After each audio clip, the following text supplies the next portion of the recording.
transport routier s'est réellement distingué pendant cette crise sur sa capacité à continuer donc, et à assurer nos approvisionnements. Mais cela dit, il ne faut pas croire, il ne s'en est pas du tout sorti indemne. Imaginez donc 40% à peu près de perte de revenus, ce sont les chiffres de la FNTR. Baisse forte des volumes, donc cela dit rupture actuelle des plans de transport, plus de kilomètres à vide, donc des coûts opérationnels en augmentation. De plus, les coûts d'exploitation ont aussi augmenté avec donc, les mesures barrières. Nous assistons donc, selon le CNR, donc, à une évolution, une augmentation du prix de revient du transport, donc 2,5% en moyenne.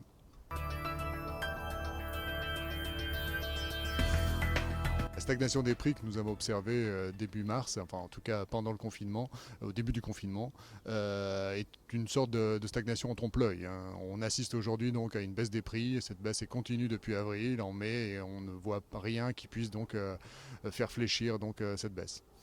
Les volumes reviennent petit à petit, hein, progressivement, mais cela reste très compliqué pour les transporteurs.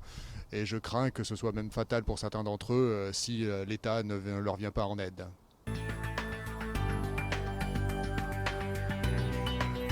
Déjà, la bonne nouvelle, c'est que la reprise est là. Donc, avec donc, l'augmentation des volumes, la situation va mieux et on assiste réellement à une reprise.